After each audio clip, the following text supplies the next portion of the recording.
आज मी तुम्हाला dhaba style paneer butter मसाला बनवून दाखवणार आहे। बनवायला एकदम सोपी आणि खायलाही तितकीच टेस्टी असणारी ही रेसिपी आहे। नमस्कार मंडळी, मी शीतल तुम्हा सर्वांचं स्वागत करते आपल्या चॅनलवर। आजची आपली रेसिपी आहे ढाबा स्टाईल पनीर बटर मसाला। चला तर मग लगेचच रेसिपीला सुरुवात करूया। त्यासाठी इथे मी 2 मोठे कांदे उभे पातळ चिरून घेतलेले आहे। त्याचबरोबर 3 टोमॅटोच्या फोडी तयार करून घेतलेल्या आहे।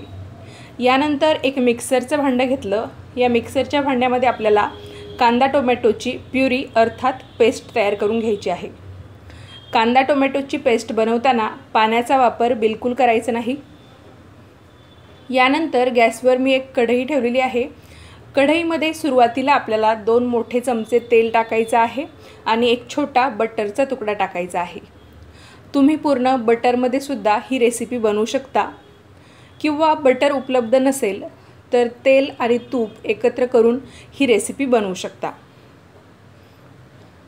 तेल आणि बटर व्यवस्थित गरम झालं की यामध्ये आपल्याला 2 तेजपानं टाकायची आहे अर्थात तमालपत्र टाकायचे आहेत। यानंतर 3 छोटे दालचिनीचे तुकडे टाकले,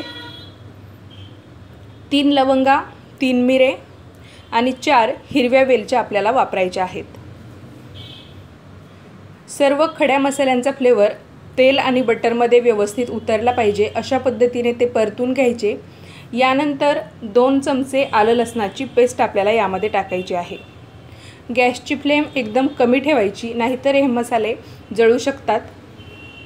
7-8 लसणाच्या पाकळ्या आणि 2 छोटे आल्याचे तुकडे घेऊन एकतर ते खलबत्त्यामध्ये ठेचून घ्यायचे किंवा मिक्सरमध्ये त्याची पेस्ट बनवून मग तुम्ही टाकू शकता।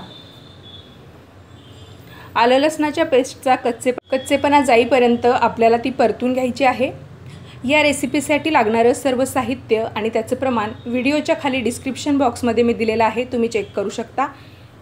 कांदा टोमॅटोची पेस्ट परतवण्यासाठी 15 मिनिटे तरी लागतातच, कारण कांदा आणि टोमॅटो दोन्हीमध्ये पाण्याचं प्रमाण जास्त असतं। त्यामुळे गॅसची फ्लेम एकदम कमी ठेवायची।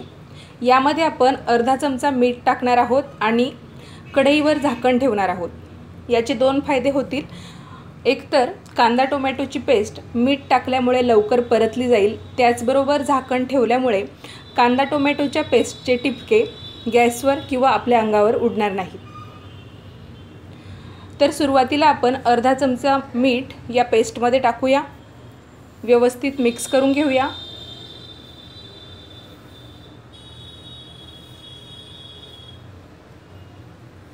मीठ टाकल्यानंतर ते व्यवस्थित आपण मिक्स करून घेतलेलं आहे।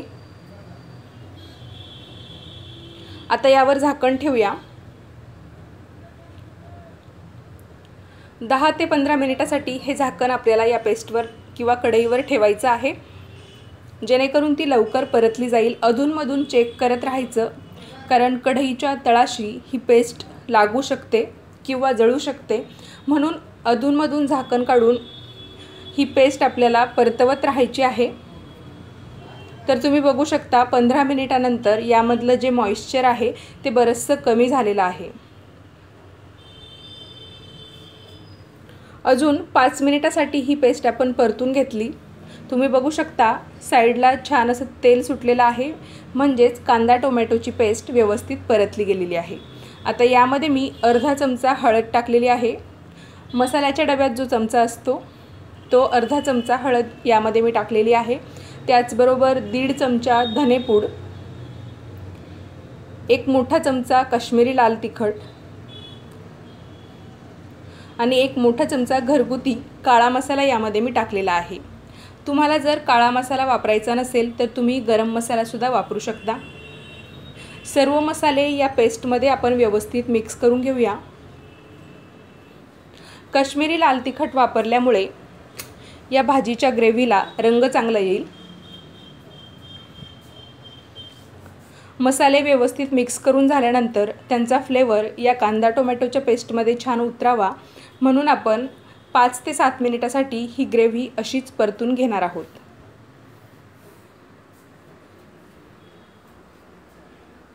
फ्लेवर अगदी मस्त येतोय। अगदी घरगुती साहित्यात किंवा सहज उपलब्ध होणाऱ्या साहित्यात ही रेसिपी तयार होते। झाकण ठेवून एक वाफ काढून घेतली। सर्व मसाल्यांचा फ्लेवर या पेस्टमध्ये छान उतरलेला आहे। तेल सुद्धा सुटलेलं आहे साईडला।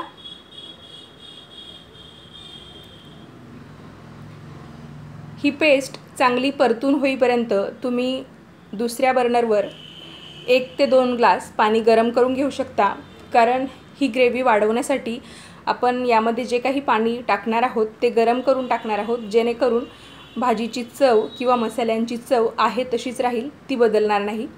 तोपर्यंत यामध्ये मी 2 मोठे चमचे दुधावरची जी साय असते ती फेटून टाकलेली आहे।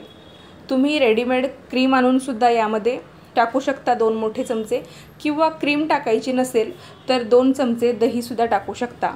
फक्त दही जर टाकणार असाल तर गॅसची फ्लेम एकदम कमी असावी, किंवा थोडा वेळ गॅस बंद करून दही मिक्स करून झाल्यानंतर परत तुम्ही गॅस चालू करू शकता। तर यामध्ये मी टोमॅटोची पेस्ट वापरलेली आहे। टोमॅटोचा जो आंबटपणा आहे तो बॅलन्स करण्यासाठी यामध्ये मी 1 चमचा साखर टाकली। सुरुवातीला आपण अर्धा चमचा मीठ टाकलेलं होतं, परत थोडंसं मीठ यामध्ये टाकलेलं आहे, चवीपुरतं मीठ। साखर आणि मीठ या ग्रेव्हीमध्ये व्यवस्थित मिक्स करून घेतलं। तोपर्यंत पाणीसुद्धा गरम झालेलं होतं, तर इथे मी 1 ग्लास पाणी यामध्ये टाकलेलं आहे। पनीर बटर मसाला याची ग्रेव्ही जी आपण बघतो ती जास्त पातळही नसते आणि जास्त घट्टही नसते, तर त्यानुसारच पाणी आपल्याला यामध्ये टाकायचं आहे। तर कन्सिस्टन्सी तुम्ही बघू शकता, एकदम पातळही नाही आणि एकदम घट्टही नाही। यानंतर एक उकळी काढून घेऊया या ग्रेव्हीला। उकळी आल्यानंतर तुम्ही बघू शकता लाल तिखटामुळे या ग्रेव्हीचा रंगसुद्धा छान आलेला आहे, तरीसुद्धा छान आलेली आहे। यानंतर 1 मोठा चमचा कसुरी मेथी यामध्ये मी टाकली, बारीक चिरलेली कोथिंबीर टाकलेली आहे।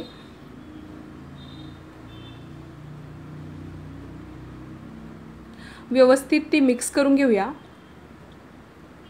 5 मिनिटासाठी ही ग्रेव्ही आपण अजून थोडीशी उकळून देऊया किंवा गरम होऊ देऊया।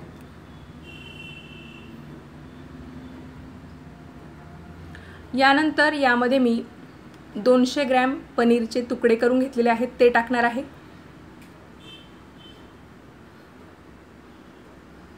एवढ्या ग्रेव्हीमध्ये किंवा एवढं साहित्य आणि प्रमाण वापरून तुम्ही 2 ते 3 व्यक्तींसाठी पुरेल एवढी ही पनीरची भाजी तयार होते, तर ती अशा पद्धतीने बनवू शकता।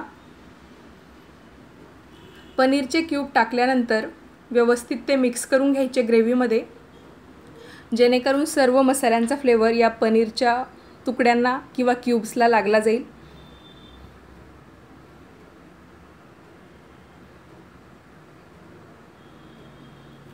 पनीरचे तुकडे टाकल्यानंतर 5 मिनिटासाठी ही ग्रेव्ही एकदम कमी गॅसवर उकळून घ्यायची आहे।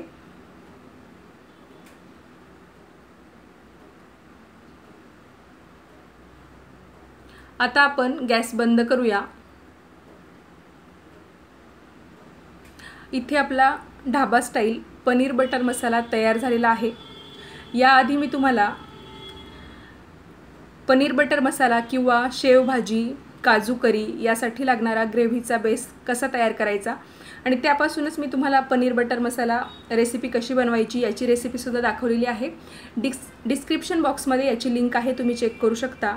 एका बाउलमध्ये ही पनीर बटर मसाला मी काढून घेतलेली आहे। यावर किसलेलं पनीर टाकलं, थोडीशी कोथिंबीर टाकूया सजावटीसाठी। यावर टाकूया 1 चमचा बटर। तर हा ढाबा स्टाईल पनीर बटर मसाला इथे तयार झालेला आहे। हा तुम्ही पोळी, फुलके किंवा बटर रोटी, तंदुरी रोटी किंवा नान बरोबर सुद्धा खाऊ शकता। आय होप तुम्हाला ही रेसिपी आवडली असेल। जर ही रेसिपी तुम्हाला आवडली असेल तर तुमच्या मित्रमैत्रिणींमध्ये शेअर करायला विसरू नका। धन्यवाद।